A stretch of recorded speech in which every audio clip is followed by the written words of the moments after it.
여러분 안녕하십니까? 헬로티비 뉴스입니다. 고 백영수 화백은 신사실파로 한국 미술의 거장인데요. 백화백은 의정부의 터전을 잡고 오랜 시간 작품 활동을 했습니다. 백화백의 삶이 묻어있는 백영수 미술관이 의정부 시립미술관으로 거듭납니다. 이재필 기자의 보도입니다.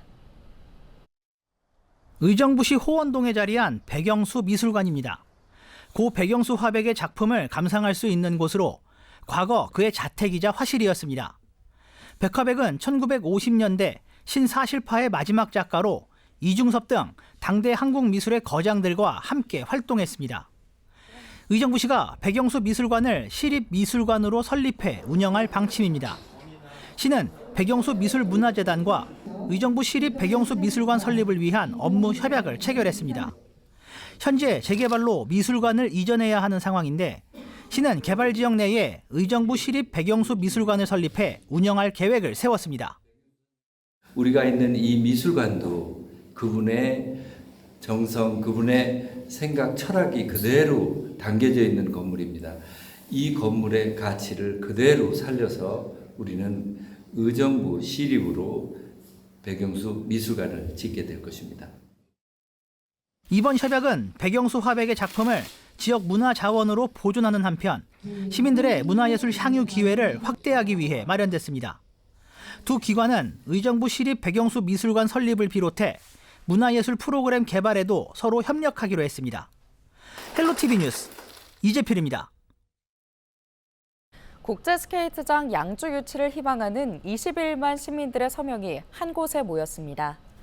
24일 양주시청에서 서명부 전달식이 열렸는데요. 시민 대표들은 지난해 9월부터 5개월 동안 모인 서명을 강수현 양주시장 등 유치추진위원회 공동위원장들에게 전달했습니다. 총 서명 인원은 21만 1,396명으로 집계됐습니다. 양주시는 전달받은 서명부를 조만간 대한체육회에 제출할 계획입니다. 동두천시가 동양대 한국문화영상고와 미래산업특화 지역인재 양성을 위한 협력 사업에 대해 논의했습니다. 박형덕 동두천시장은 한국문화영상고와 함께 지역 내 로컬 크리에이터 양성에 앞장서겠다며 지역 젊은이들에게 새로운 창업 기회를 제공하겠다고 말했습니다.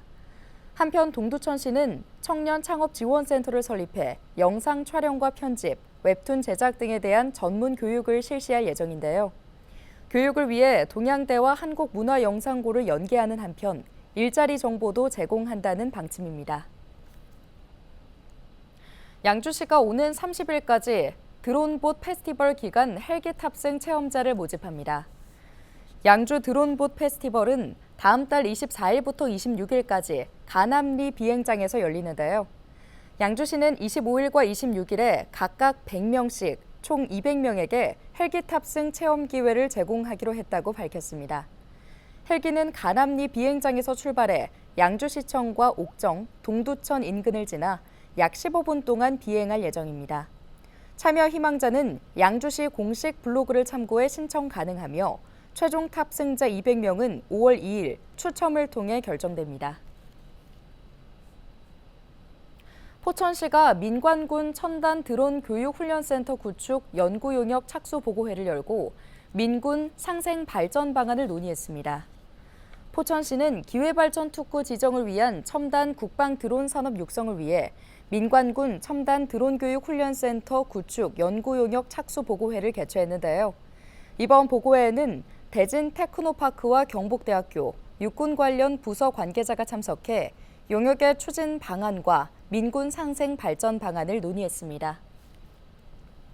의정부 을지대학교 병원은 지난 24일 전문의 중심 의료 인력과 인프라를 확충하고 중증 응급 진료 체계를 강화해 경기 북부의 필수 의료를 책임지겠다고 밝혔습니다.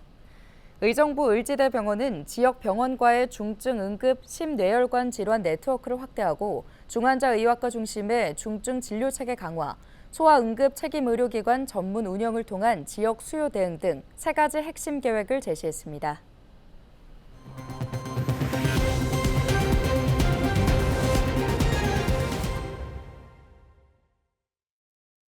21대 국회 임기가 이제 한 달 정도 남았는데요. 총선에서 압승을 거둔 민주당은 여야 갈등 속에 계류 중인 쟁점 법안들을 임기 내에 강행 처리하겠다는 의지입니다. 이세진 기자의 보도입니다. 가맹점주에게 단체 교섭권을 주는 이른바 가맹사업법 개정안. 민주화운동 피해자를 예우하도록 한 민주유공자법. 보완이 필요하다는 여당 반대가 뒤따랐지만 두 법안은 이번 주 국회 정무위원회 전체 회의에서 야권 의결만으로 본회의 직회부가 결정됐습니다. 총선 이후 야당 단독 의결로 본회의로 넘어간 법안은 또 있습니다. 윤석열 대통령이 처음 거부권을 행사했던 양곡법을 비롯해 5개 법안도 본회의에 오릅니다. 입법 독재라는 여당 반발이 이어지고 있지만 총선 민심을 등에 업은 민주당은 나머지 쟁점 법안들도 21대 임기 내 처리하겠다는 구상입니다. 정쟁의 중심에 있는 이태원 특별법, 최상병 특검법도 5월 국회에서 재표결에 붙일 가능성이 높습니다. 21대 국회가 끝나기 전에 특검법 통과를 해서 반드시 진상규명을 시작해야 됩니다. 이것이 바로 이번 총선에서 나타난 국민의 뜻입니다. 총선 이전 직회부 절차를 먼저 밟았던 법안들도 쟁점 중 하나. 각 상임위에서 본회의 직회부 절차를 밟았던 법 있습니다. 네. 전세사기 피해지원법 개정안. 이건 선구제 후 구상에 해법이 담겨 있는 법이거든요.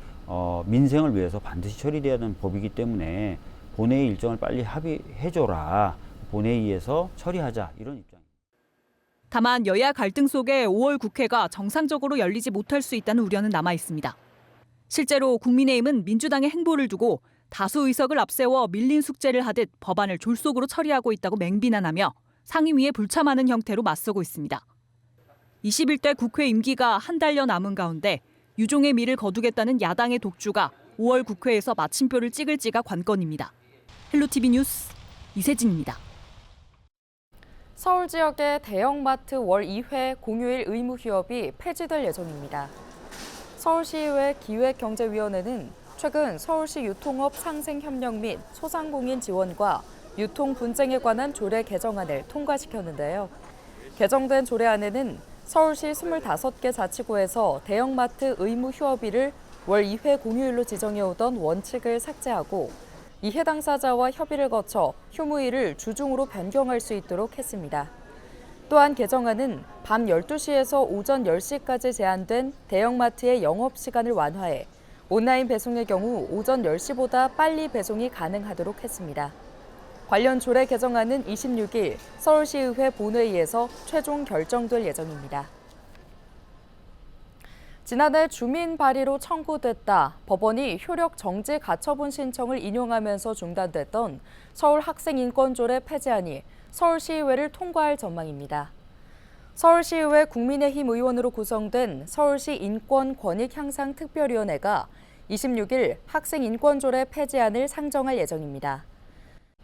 특위에서 폐지안을 심의 의결하면 당일 예정된 본회의에도 폐지안이 상정될 가능성이 큰 것으로 전해지고 있습니다.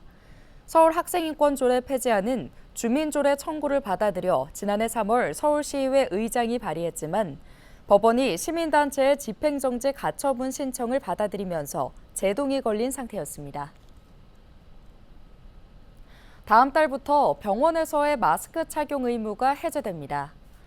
인천시는 5월 1일부터 코로나19 위기 단계를 현행 경계에서 가장 낮은 단계인 관심으로 하향한다고 밝혔는데요. 위기 단계 하향은 지난 4월 19일 열린 중앙사고수습본부에서 코로나19 위기 단계 하향 추진 방안 발표에 따른 후속 조치입니다. 이에 따라 의료기관과 감염 취약시설에서 실내 마스크 의무 착용과 감염 취약시설 입소자 선제 검사가 권고로 바뀝니다. 확진자 격리는 주요 증상이 호전된 후 24시간 경과시까지 권고로 전환되며 의료 지원도 계절 독감과 동일한 수준으로 전환됩니다. 다만 코로나19 백신 접종은 23에서 24절기까지 무료 접종이 유지됩니다. 코로나19 위기 단계 하향에 따른 주요 변경 사항은 인천시와 해당 군구 보건소에 문의하면 자세한 안내를 받을 수 있습니다. 오는 6월부터 인천 이음카드로 연매출 3억 원 이하의 상생 가맹점에서 결제하면 최대 17%의 캐시백을 받을 수 있게 됩니다. 인천시는 행정안전부의 2024년 지역사랑 상품권 정책사업 지원 공모에서 시가 제한한 영세 상생 가맹점 추가 캐시백 지원 사업이 선정돼 국비 19억 원을 확보했다고 밝혔습니다. 이 사업은 연 매출액 3억 원 이하 영세 상생 가맹점에서 이음카드로 결제하면 추가로 2% 캐시백을 지원하는 건데요. 이번 공모 선정에 따라 영세 상생 가맹점 캐시백 한도는 최소 13%, 최대 17%까지 올라갑니다. 인천 지역 이음카드 영세 상생 가맹점은 지난 2월 기준 6,115곳으로 이 중 1,240곳에서 점주가 5%의 캐시백을 제공하고 있습니다. 시는 다음 달 중 인천사랑상품권 운영위원회 심의를 통해 영세 상생 가맹점 추가 캐시백을 확정하고 6월부터 변경된 캐시백을 적용하는 한편 캐시백 제공 점포 확대에도 나설 예정입니다. 상생 가맹점 여부는 인천 이음앱 또는 가맹점 스티커로 확인할 수 있습니다. 경기도의회는 지난 24일 전국 지방의회 가운데 처음으로 서울 사무소를 개소했습니다. 서울 사무소는 국회의사당에서 도보로 5분 거리고 의회 사무처 직원이 매일 근무하는데요. 사무소는 국회 입법 동향 파악 및 자료 제공과 국회 방문 도의원에 대한 의정 활동 지원, 국회 소통 및 의정 정책 홍보 지원 등의 업무를 맡게 됩니다. 경기도의회는 서울 사무소 개소로 국회 대응 업무와 국회 행사와 정담회 등을 체계적으로 지원할 수 있어 대외 협력 업무 역량이 강화될 것으로 기대하고 있습니다. 경기도가 조성 추진 중인 경기 테크노밸리 3곳 내 첨단 산업 등 우수기업 유치 방안을 논의했습니다.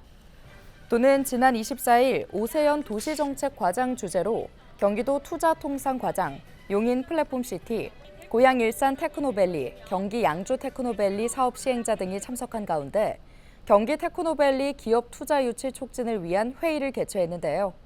도는 현재 일산과 양주, 용인 등 3개 테크노밸리에 대한 우수 기업 유치 방안을 마련하고 있습니다. 참석자들은 기업 유치 경쟁 우위 확보를 위해 수의 계약을 통한 조성원가 수준의 산업시설 용지 공급과 클러스터 내외 입주 기업이 공동으로 이용 가능한 시설 장비를 구축하고 연구시설 확충으로 벤처 스타트업 성장을 지원하는 등 기업이 투자하기 좋은 환경 조성에 노력하기로 했습니다. 태릉 국제스케이트장 대체 시설을 결정하기 위한 평가가 다음 달 중순부터 본격적으로 시작될 전망입니다.